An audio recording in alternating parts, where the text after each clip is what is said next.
What's really in that can? America is addicted to a shortcut, a liquid bolt of focus, a crutch for the crash, a fuel for the grind.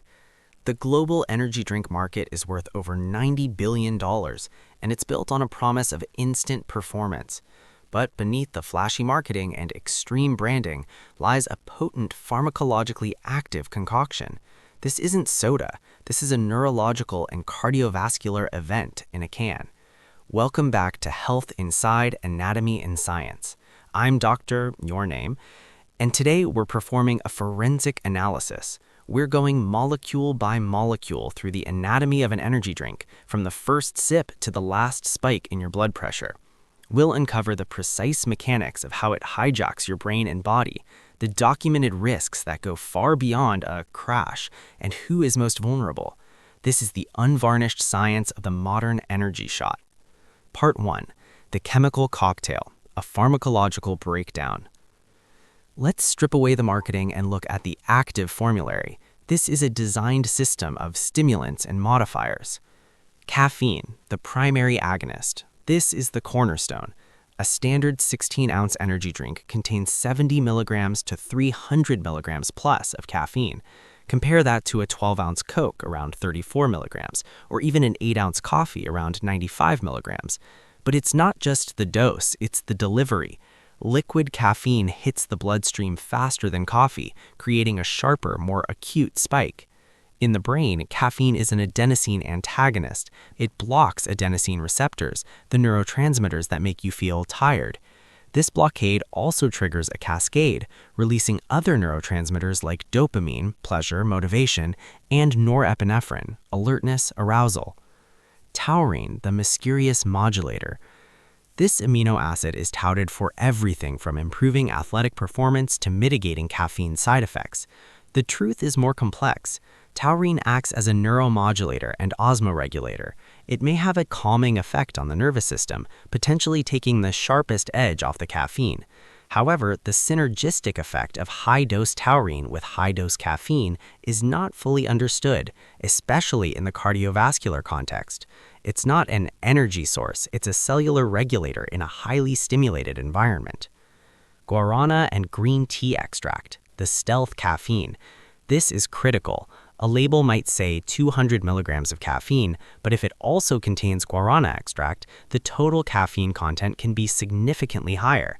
Guarana seeds contain about twice the concentration of caffeine by weight as coffee beans.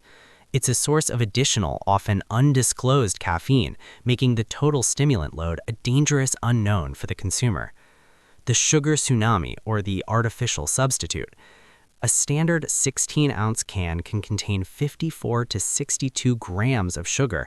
That's 13 to 15 teaspoons, more than the American Heart Association's recommended daily maximum for an adult male. This causes an insulin spike, followed by a crash, which the caffeine then tries to mask, creating a cyclical dependency. Sugar-free versions swap in artificial sweeteners like sucralose or acesulfamine potassium, which avoid the glycemic roller coaster but whose long-term effects on gut microbiota and metabolic health are still under intense scientific scrutiny. The supporting cast: B vitamins, ginseng, and L-carnitine. B vitamins, particularly B12 and B6, are crucial for cellular energy metabolism. However, the doses in energy drinks often far exceed the recommended daily intake, creating a marketing micronutrient. You simply excrete the excess. Herbs like ginseng have adaptogenic properties, but their effects are subtle and long-term, not the immediate kick promised, and their interaction with high-dose stimulants is poorly studied. Part 2. Acute Physiology, the body under assault, the boost explained. From the moment it hits your tongue, a timed multi-system sequence begins.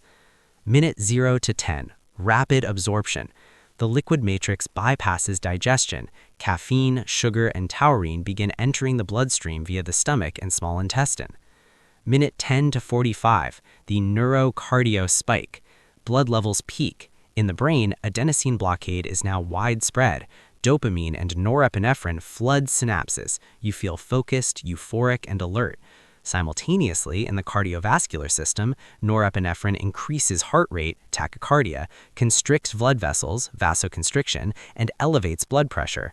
The pancreas releases a surge of insulin to manage the glucose flood. Minute 45 to 180, the plateau and the lie. You feel powered, but this is a state of heightened sympathetic nervous system dominance, fight or flight. Fine motor control and reaction time may actually worsen. Studies on soldiers and pilots show that while caffeine maintains wakefulness, it doesn't preserve complex cognitive performance. You are alert, but not necessarily effective. Hour 3 to 6, the descent and the crash. As caffeine is metabolized by the liver, adenosine receptors become free. The built-up adenosine, no longer blocked, rushes in, causing profound fatigue. If you consumed sugar, the concurrent insulin-mediated blood sugar drop deepens the crash. This creates the powerful urge to redose. Hour 24 to 6, the hidden cost, sleep architecture destruction. Even if you fall asleep, caffeine fragments sleep, drastically reducing deep and REM sleep. This is the 24-hour trap. You drink it to fix yesterday's poor sleep, which guarantees tonight's poor sleep, creating a perpetual cycle of fatigue. Part 3. Chronic exposure and high-risk groups when the boost becomes a threat. VO. The acute effects are one thing. The chronic cumulative impact is another. The adolescent brain, a system under construction. The prefrontal cortex, responsible for judgment, impulse control, and decision-making, isn't fully developed until the mid-20s. Flooding it with high-dose stimulants during this critical period may affect its development. Furthermore, adolescent hearts are more susceptible to arrhythmias triggered by stimulants. The American Academy of Pediatrics states that energy drinks have no place in the diet of children and adolescents. The cardiovascular question. For individuals with undiagnosed hypertension, long QT syndrome, or other cardiac vulnerabilities, an energy drink can be the trigger for a catecholamine surge, a flood of stress hormones that can precipitate arrhythmias, atrial fibrillation, or even myocardial infarction, heart attack. Case studies in medical journals link excessive consumption to acute cardiac events in young, healthy individuals. The anxiety and mental health link. By constantly stimulating the sympathetic nervous system, chronic use can mimic or exacerbate anxiety disorders, panic attacks, and insomnia. It creates a physiological state identical to chronic low-grade stress. Renal stress, kidney. The combination of high stimulant load and potential dehydration, caffeine is a diuretic, places significant strain on the kidneys, increasing the risk of kidney stones over time.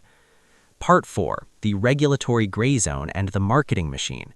Here's a critical, often misunderstood fact. In the US, if an energy drink is labeled as a beverage, its ingredients, like caffeine, are regulated by the FDA as food additives. However, many are strategically marketed as dietary supplements.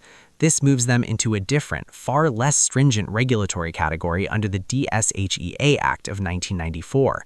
As a supplement, the manufacturer does not need to prove safety or efficacy to the FDA before marketing. The burden is on the FDA to prove it's unsafe after it's on the shelf. This is why caffeine content and synergistic effects can be opaque. The marketing is meticulously targeted. Extreme sports, gaming, academic cramming, and manual labor, all spheres where fatigue is the enemy and a chemical edge is sold as the solution. The messaging deliberately blurs the line between hydration, nutrition, and pharmacological stimulation. Part 5. A safer pathway. Engineering your own energy. True, sustainable energy isn't found in a can, it's built through biology. Adenosine management, sleep, this is the non-negotiable. 7 to 9 hours of quality sleep is the only way to clear adenosine naturally. Prioritize sleep hygiene. Glycemic control. Eat whole foods with fiber, protein, and healthy fats to provide steady glucose release, avoiding the sugar spikes and crashes. Hydration. Even mild dehydration causes significant fatigue. Water is the ultimate cellular conductor. Strategic caffeine use. If you use caffeine, treat it as a performance tool, not a crutch. Low to moderate dose, 50 to 100 milligrams, early in the day, consumed slowly, as in coffee or tea. This provides benefit without the catastrophic crash and sleep disruption. Movement and breath. A 10-minute walk or some deep diaphragmatic breathing can increase oxygen flow and norepinephrine more gently and effectively than a chemical surge. The energy drink is a symbol of our demand for a biological override. It promises to decouple performance from rest, focus from health. But human physiology doesn't have a back door. Every shortcut has a tax. The science is clear. The cost is levied on your heart, your brain, your sleep, and your long-term health.